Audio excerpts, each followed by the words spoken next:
Sensitive mics. Bam.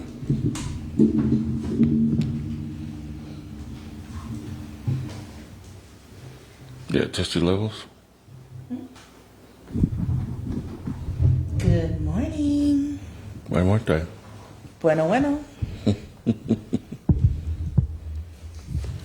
Jeez. You call me Jeeves. They have a taco place out in the east side. A what? It's called Birria Queso Tacos. Here? Yeah, on the east side. Is that on this side or that side? The other side. Huh. Did not know, Grasshopper. Birria Queso. Do they have birria? I guess so. I wonder who owns it.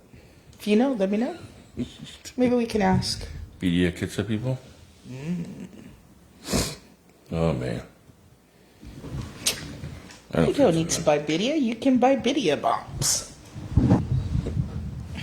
Dude, the flavoring is delish. So, we're going to talk about ASG this morning. Morning, all. We're doing a side shot. So you can all side. see us better. Hide my chin. As you can see, the walls are kind of like light throw blue. Like the insane asylum. Yeah, insane asylum. That's what it is. Sorry, this thing is in the way. As you can see, my co-host.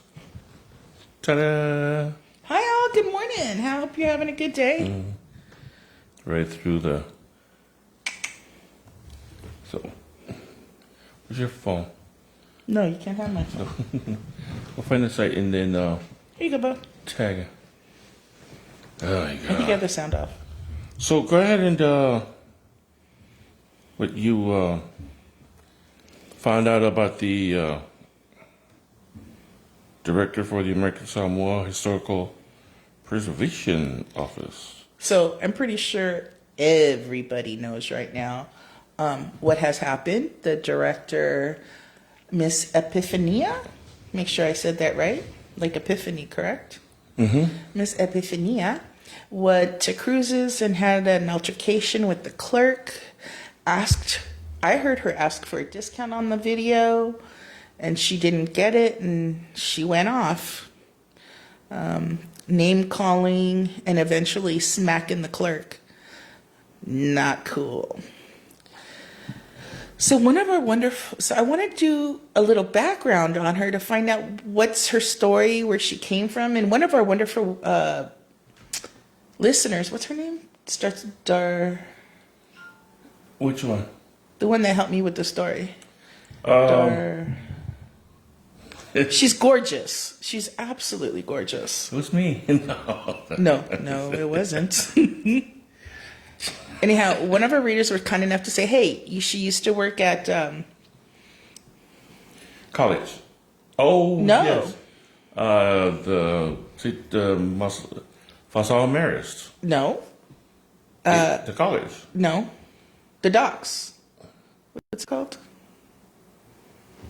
Yeah, she said that she used to work over there, and that's where she retired from, Miss Epiphania. So I'm like, wow, okay, cool. So I did some rooting around, and then what I found out was, now mind you, this lady was screaming and yelling and being just not right. That I did find out that she was at Sau'Ai Marist from, I believe, 23 to 24. And the people I spoke with, I couldn't get anything on the official side because, they can't.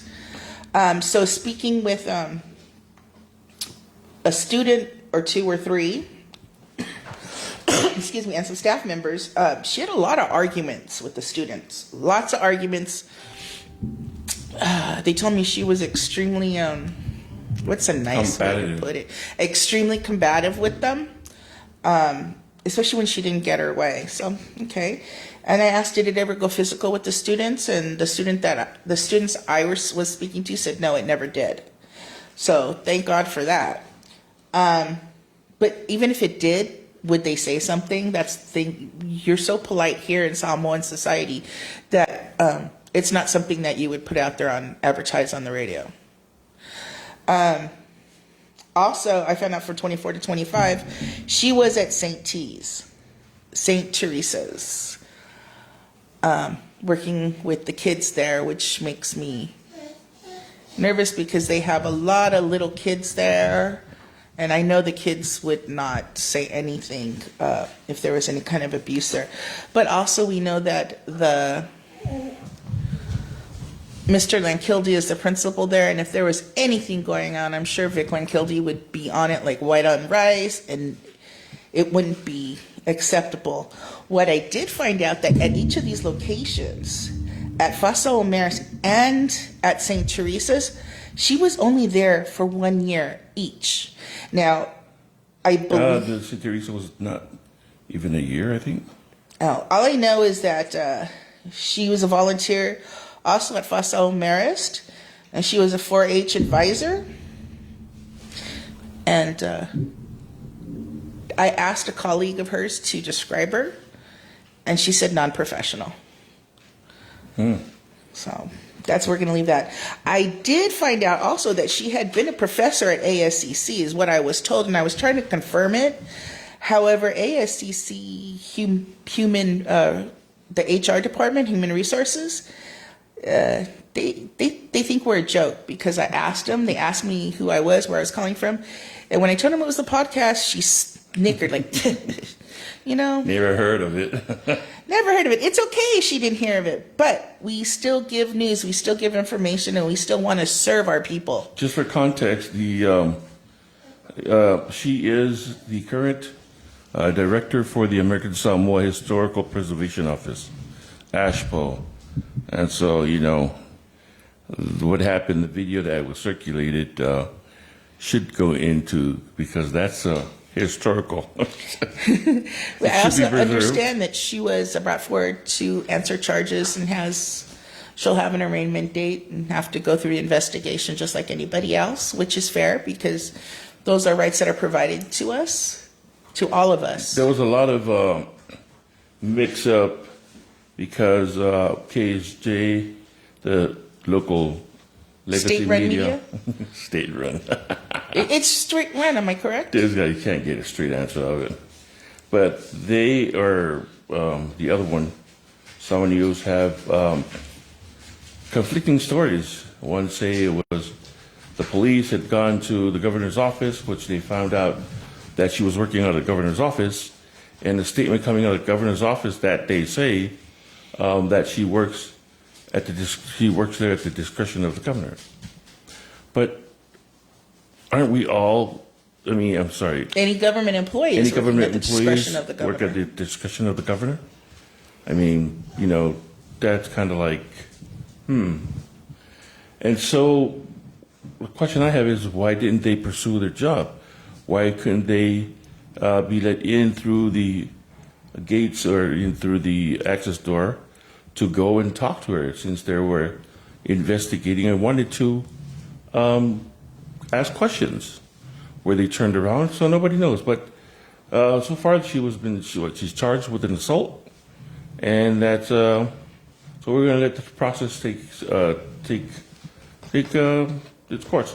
So what we wanted to discuss, what I was writing some things in, it's about ACT. So ACT, accessibility, communications, and transparency. So accessibility meaning we're talking about SG, in particular the governor's office. Let's take it from there. Your voices, the public, the voices have gotten so loud that it is just, I can't, through my day, I get a lot of messages from teachers, retirees, people that were in the campaign that really was banking that this would be the change. And so far, it's day 60-something. Here we are, 62? Did they 62? I thought it was 60. So, yeah, 56 was Saturday? 57, 58, 58, 59, 59. 60. Yeah, so we're at day 60 something, and, we're still struggling through that. So, that, we're discussing the conduct of directors with this lady, Epifania, the director for American Samoa Historical Preservation Office. The directors, especially when you're in government, the directors have to set the bar. They have to set the bar as an example to their workers. They also have to, follow the standard. What is the standard? What is the standard for directors who are in these positions of leadership? What would you envision your director or your leader to be? What do you expect from your leader? Do you expect your leader to scream at you, cuss you out, threaten you? Or do you expect your leader to be nurturing and encouraging? What do you think? Having worked for the County of Los Angeles for 26 plus years, and then I worked for them also as a student worker prior to when I was still going to college. This would have never happened. There's a labor board. There's civil lawsuits are way more prevalent in California than they are here. But something like that happens, you file a complaint, a formal complaint. First of all, you talk to your supervisor or their supervisor. Then you file your formal complaint with HR. Then they'll get somebody on it. And then they'll review information. They'll call you in, talk to the other party.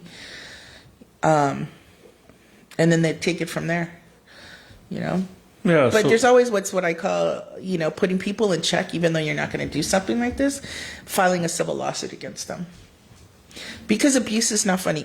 And the thing is, I was thinking about it last night. And if you let people get away with abusing you verbally, then comes the emotional abuse, right? Because when people put you down constantly, you feel it. Like I said before, your words hurt. It hits a nerve, especially when you're younger, and you're trying to make it in the world, and your job is everything to you. So this supervisor, director, putting other people down, if exactly Whiskey, she knows what I'm saying. Dogs are brilliant. That would have never floated. She would have been dismissed. She would have been transferred, to what we call the dungeon, which would have been like archives or something, where you're digging for files from 50 years ago. And if someone worked in the dungeon, then you knew they had really screwed up. Also, it's about the working relationship. Here in Samoa, there's a lot of, I wouldn't say confusion, but practice has been done that the culture is intertwined in politics, and so is a church and state. They're intertwined. It all goes together. People that have very high titles in church or very high titles in various settings, they're also more than likely the ones with the high titles in government. And so when you have these things going together, the trifecta of these Trifecta of narcissism. And then you have this behavior where they feel that people have to answer to them, that they are entitled to to have not just a slave, but to rule over people in a way that they feel that they deserve that accolade and that all stuff. So accountability, I believe that the leaders, like the directors, it has to come from the top. The leaders, the bar has to be set from the top. And the top of this pyramid is the governor. And they say, this is something that we would hear all the time: poop or shit rolls downhill. And it's totally true. If you look at the bottom people on the rung, the workers, if they're not happy, thank you, if it's like this dog, if you're not happy and not progressing, then it's probably from the top. People need encouraged, not to be put down, and not to be told that someone has the right to, hit them. That's just ridiculous. I would hope that she wouldn't do this to any employees, because this brings liability upon the government, especially because they knew or should have known from her prior actions that, thank you, she's so right, Whiskey. Her prior actions, she knew that they should have known that this was her personality defect or flaw. Someone flies off the can. Maybe it's menopause. Hey, I'm menopausal, and there's times I fly off all the time. No, you don't have to say anything about that, Whiskey. But, she has a menopausal issue. She has an emotional hormonal imbalance, whatever the case may be. If she had a prior record or any indicative actions that this was who she was, then this brings liability upon the government, because they knew, or they should have known. Okay? If they caught her before being abusive, like at her prior, employment for the government, they should have known. And then to put her in a directorial position where there are people under her,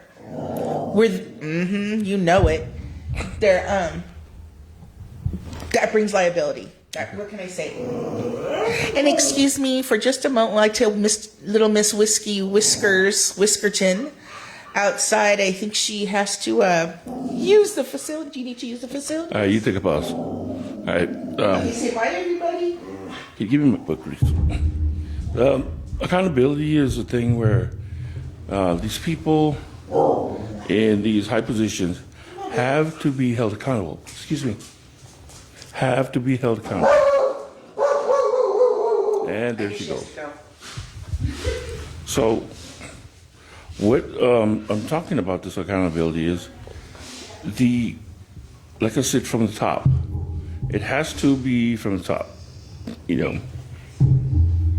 If the top is not setting the example, then everybody makes it up as they go. They actually have to be accountable to each other in the working relationship. Accountable to the supervisor has to be accountable to the top, and everybody else under that has to be accountable all the way around. You can't have something like that and not suffer the consequences of not being accountable. Another thing is, with that, you have old habits, as usual. The governor was on Monday at the Office of Procurement, saying that the Office of Procurement has to be honest in their work, and they're basically creating a culture of honesty and accountability. But that's really hard for me to stomach, for a lot of people to stomach, for the general public. The voices out there who time and again have feel shot down, with these appointments. And we'll get to that in a minute. But there's an abuse of time and resources, the 2-hour lunches, the 3-hour breaks,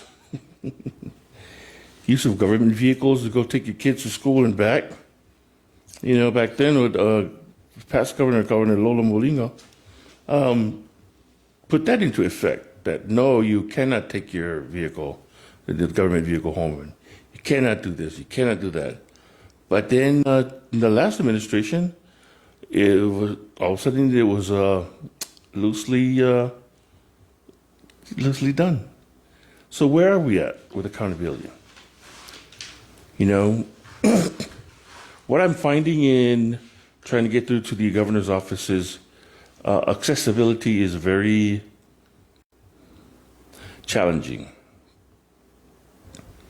Another thing that we here in us regular folks and people in the community are having a hard time with is transparency and communication. So accessibility, communications, and transparency with the word ACT, hello and behold. So with communications, we the people need to know what's going on.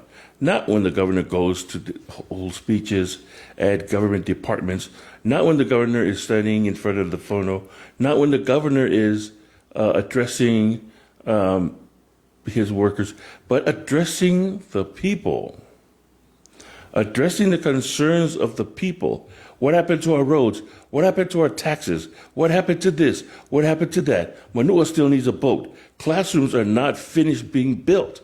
What happened to this? Why are the eggs so expensive? These things, even as simple as that, people need an explanation. And I believe personally, that the governor has to have a solid press officer, information officer. Put it out. Put it out. Stand there in front of the people.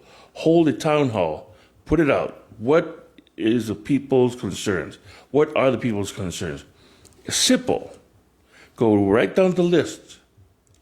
You know, if someone would come out, a representative of the governor's office, let's say a press officer or an information officer, that says, hold a press conference, but have it live, not on KVZK, maybe, yes, KVZK, but in addition to that, another site. We can do it. We can do that live on our platform. The thing is, when the governor, Honorable Pulali, when he addresses the workers at these worker functions, the general public is not there. The only way the general public finds out about it is through the media, which is the legacy media, and other people who work for the office, work for that department, were there. So how is that going to help the people who are suffering, who are high cost of gas, high cost of groceries, high cost of eggs, high cost of everything, and yet the wages are still the same? Yet you have people who are unqualified for jobs being appointed in these high positions that tens and tens and tens of $1,000s salary. What about all the qualified people? What about all the qualified people? You know, I keep hearing during the election, when this is all over, and when the camp for PNP won, we're going to work together, regardless of what camp you were in and what camp that the other people in. Kato ngalulue fa'atasi. Fa'atasi, that means together. You know, a wise friend told me this morning about these situations. There's a Samoan proverb, you know, about nets and about fish. And if I translate it, it will be loosely translated this. It is too much focused on the fish, but not on the net. So you could have the fish, but you forget about the net. It's not about the individual thing. It's not about an individual. It's about all of us. It's about the togetherness. How can we have a functioning government for the people if there is no transparency? How can we have a functioning government for the public if there is no communication? How will the people be informed? How were we supposed to be accessing these services, accessing the attention of the governor, the governor's office, and the rest of the government? Everything is controlled from the governor's office because that's the governor.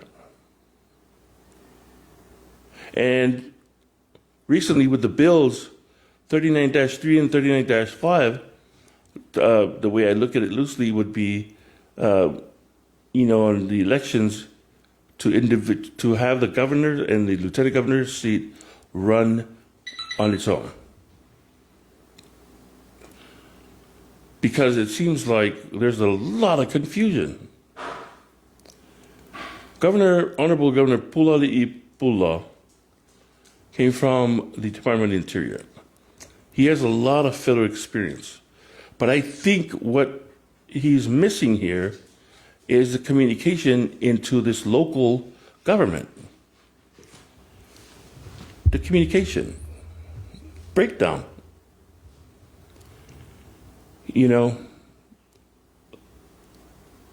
People are beginning to lose faith.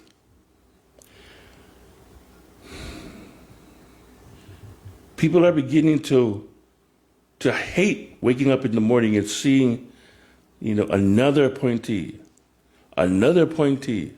foreign people that haven't been here for more than 5 years, people that haven't been here for more than 10 years. Yet you've got a lot of people that have come up through the ranks that are now thinking, what in the world is going on? They get to the Senate hearings and they just get hammered. They get to the House and the House just hits it where it hurts. Case in point, Ken Cuellar. I met the guy, seems like a nice guy. Ken Cuellar got stumbled upon his confirmation hearing at the Senate. At first I thought, okay, he was unfairly questioned. But then I reviewed the hearings over and over and over again. It was on point. The senators were on point. Because there was something that he did not reveal. There was, to call it you want, this is my personal opinion, okay? This is nobody's opinion. It is my opinion and the opinion of Sau'Ai podcast. It was not, Mr.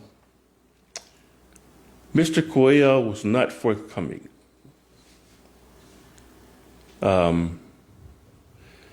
He had to be asked and asked and asked. Kudos to Senator Tongiola. That man is sharp. He's the sharpest tack in that box in the Senate. Governor Tongiola knew exactly how to draw it out of him. So they played a little game. I ask and you answer. Well, it got to the nitty-gritty of it. Ken and his wife, Luisa Cuellar, who's now the director of Medicaid. Ken Cuellar was appointed the director of Office of Procurement as the procurement officer. Ken Cuellar has a lawsuit pending with the American Samoa government. It was about the Talofa Pass. What I heard was that the Talofa Pass was awarded to a Honolulu-based company, and it was awarded before the bid was closed. So he sued them. Also, Ken Cuellar received $500,000, $500,000 for cloud solutions. And COVID happened, and all of a sudden, not one single penny was paid back, or an attempt to make payment. Then he was asked about, did you recluse yourself from your business? Now that's where it gets better. Because the way it went down is how The questions I'm having is, how did the governor come to the decision to appoint him as procurement officer when he knowingly knew that Ken Cuellar had conflicts of interest? Conflict of interest. Conflict of interest. Turns out, he says that he was the trust. The trust, he says, the trust is in the name of their daughter, Hannah. The trust wasn't filed at the time of the hearing. I mean, come on. What are we doing here?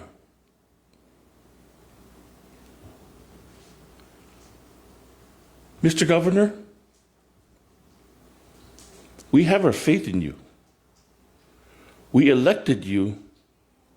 We hoped that this would change. And what we're seeing, all I'm saying is the people are getting very tired. The voices are getting very loud.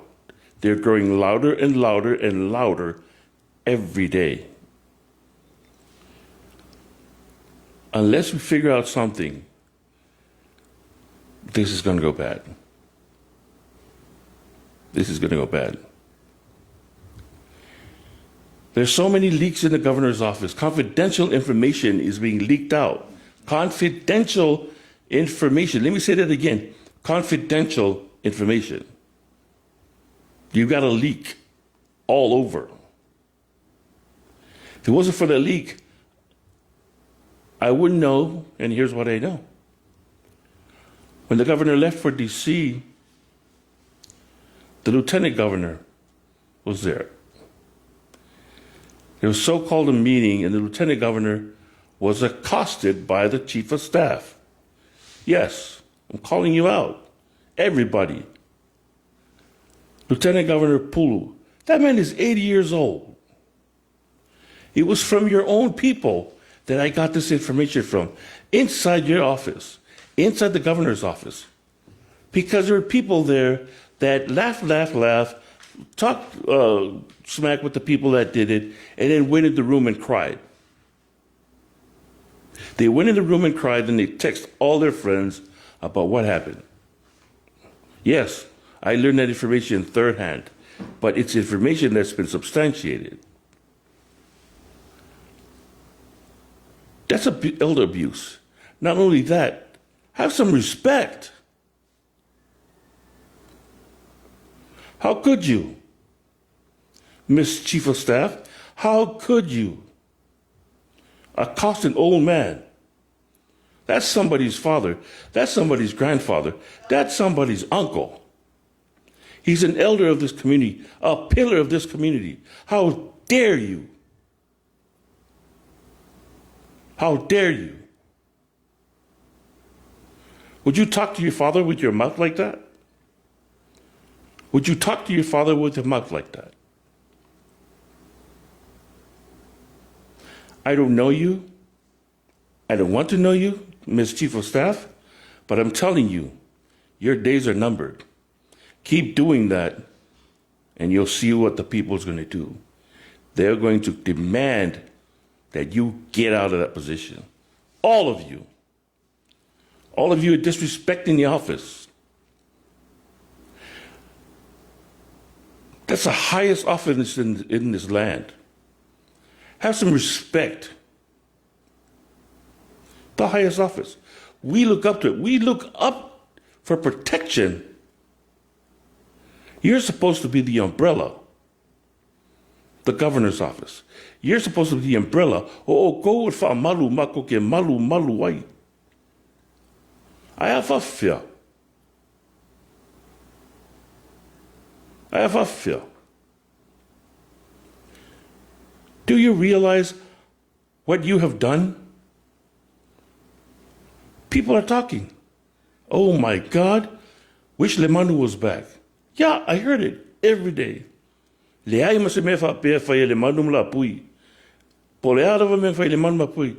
they were thieving or appropriating funds, fine. But to disrespect an elder, of American Samoa, someone who's put his life down for the country, for the United States of America. Where were you when that happened? Did you put your life down?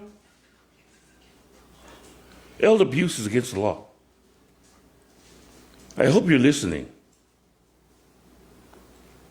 And I hope the Attorney General, Mrs. Gwendoline Gildy, I hope you're listening.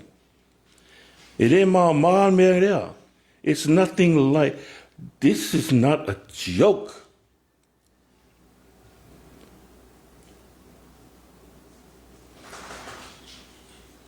When is it going to stop? Solo, things, good things for the people. It seems to be stalling.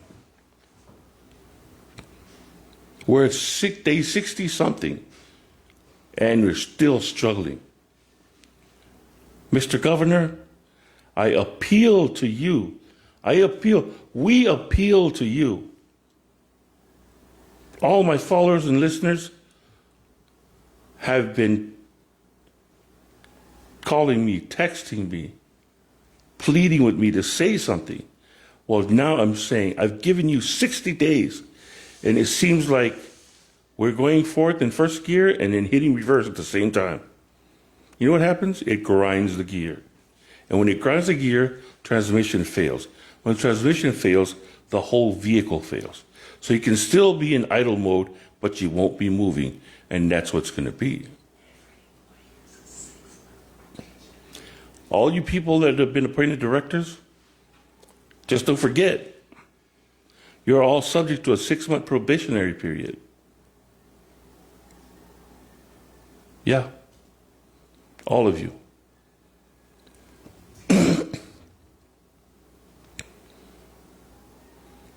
This island is so rich of talent, people that are qualified to take these positions. And I'm sure the appointees that have been appointed are also qualified. But then you have to compare them. Who's been serving the people? Who's been there in the rain, in the storms? Who's been there when the people needed them? Who are these new people? Eliangi Kayao. You have no mourning.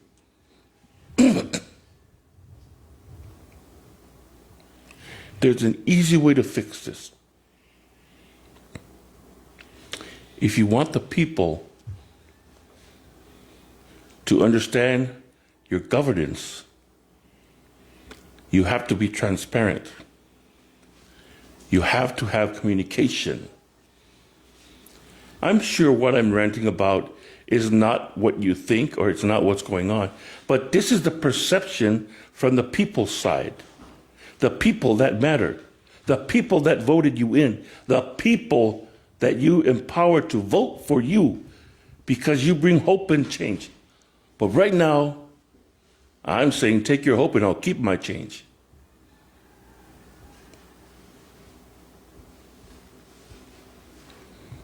Mad stuff, man. You know,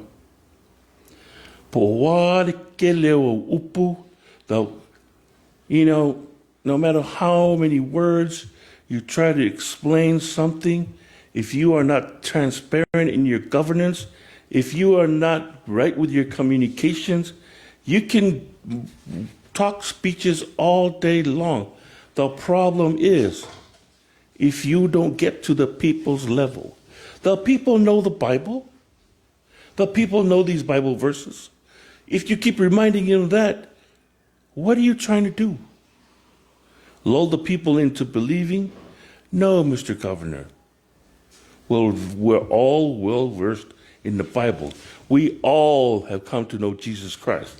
Me personally, I have a personal relationship with Jesus Christ because I died in 2021. I died. And then I was revived again. And I've been through that side. And that's a story for another time. But I'm telling you, we have high hopes. We had high hopes. Some of your directors are working out. Mary Tufte, because she's a lifelong employee of the government. She's perfect where she is. She's making changes. Then you make the appointment, Tim Jones for Department of Marine and Wildlife?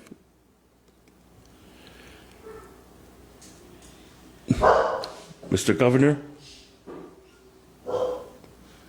I appeal to your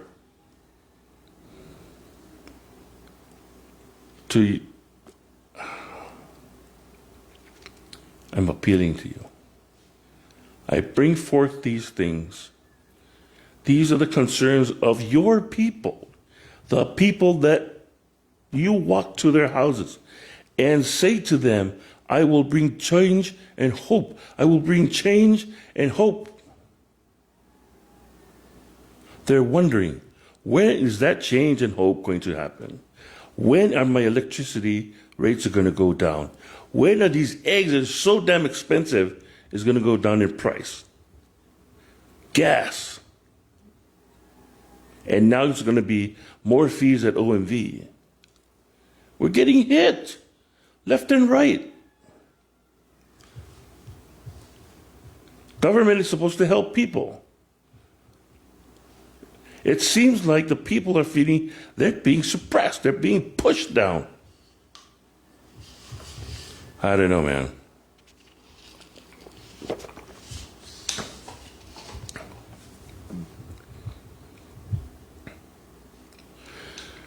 You guys need help.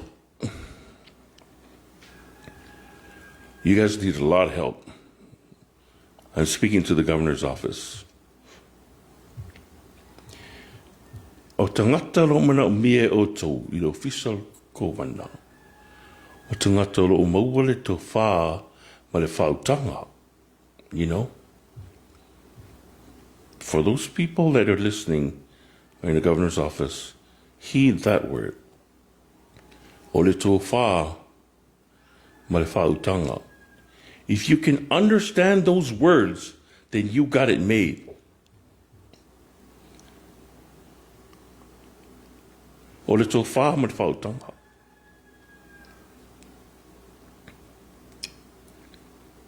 Give us that hope that you promised. Make that change happen. Be transparent in your governance.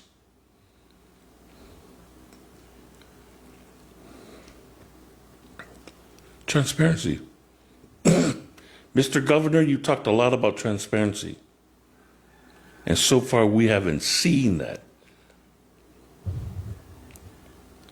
It's about as transparent as a white piece of paper. You can see the light on the other side, but you can't see through it.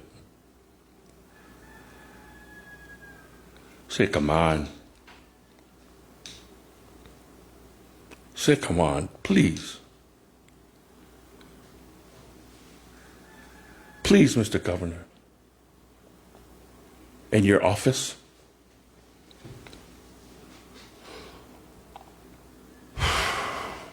We need you to follow through. If not, it's going to be a fast 4 years, if you even make it that far. That's how loud the people are talking. For one of you people in the governor's office, I asked you a question.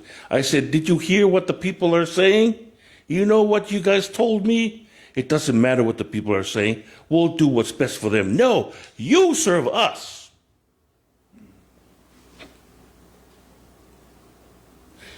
All of you.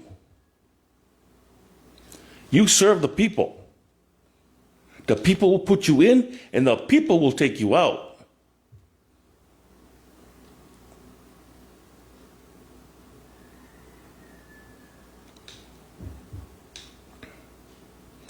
Whawhelanga lise mea pe whapea, whaiwhape ngā kūkala.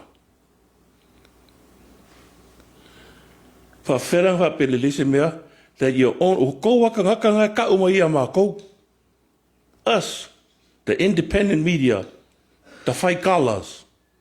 Yeah, whaikala hoi mā kou. Because we want something better.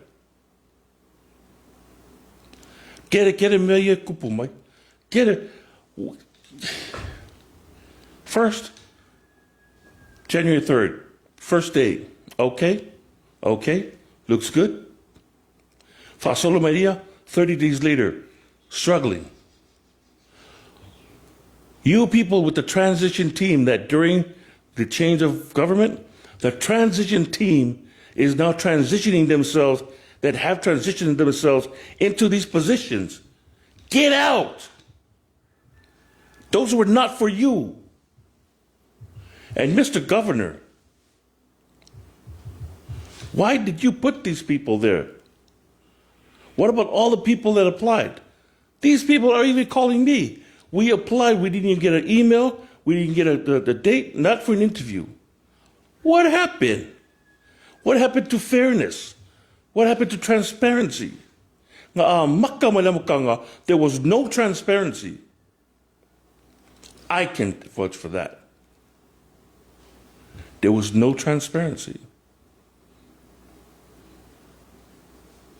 Lang fa ilika gomia. Yeah, February 2025.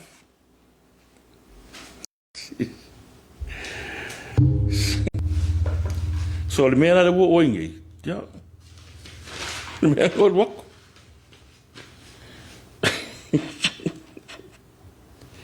You know, 60 something days and we're still in the dark. What about our roads, our taxes, appointment practices, conflicts of interest? What's beginning to show is that loyalty is valued over doing the right thing. And I might not be the smartest bunch here, but I think that that's what I'm seeing. You're having these loyal people do your bidding, but you're not doing the right thing. Correct me if I'm wrong, but I've been around the block several times. I've been up and I've been down, and it seems like that's what's happening here. Loyalty. If loyalty matters to you, Mr. Governor, more than doing the right thing, then you are putting the nail in the coffin of your administration. Because the people are seeing it. The people are seeing it. The people are not blind. They're not stupid. The people might not have degrees and all sorts of accolades, but the people are smarter than those people. Because they've been tired of being pushed around, pushed down, oppressed, suppressed of speech. They're tired. Wa vai vai ka ngaka. Wa vai vai. Ka lofa I ka ngaka ka kukungu. Ka lofa I Amerika Samoa. Ka lofa I ka ngaka Amerika Samoa. O roi langi a ko ro vai mai. O ro kupu pea mea ngei. Ka lofa. O konga fiso kovanga. Ia fai ma se alofa so. Fai ma se alofa. Ah. Pauanga le mea. E le leu ma mea pe ma pele alofa. E wha malam lama ma mea. Transparency. Governance. Pure anga.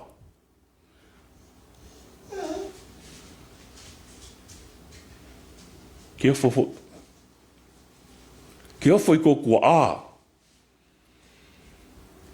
What would your ancestor think of what you're doing to these people, to the elders in the office?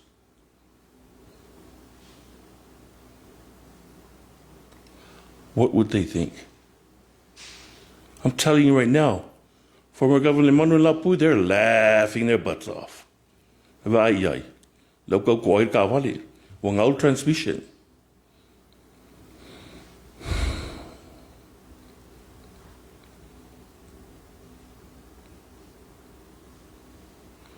Lapui is a good friend of mine, but I sacrificed my vote because I thought that this was going to change.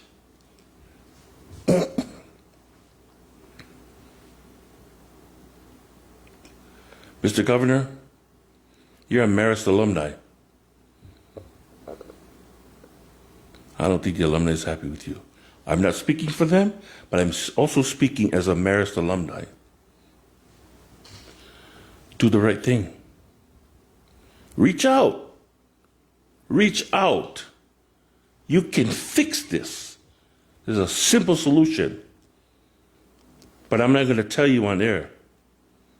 But I will welcome the privilege to come and speak to you face to face.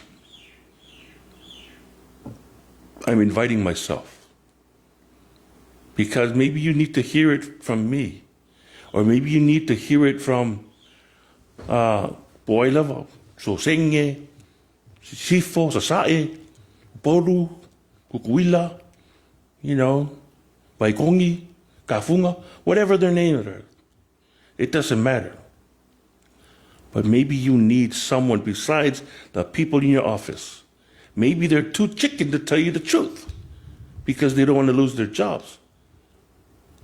Sau'Ai is not afraid of anything or anybody. The only thing Sau'Ai is afraid of is God himself. No Bible verse that you can spew, nothing that you can say, nothing that you can do that can convince me otherwise. The only thing that we ask you, the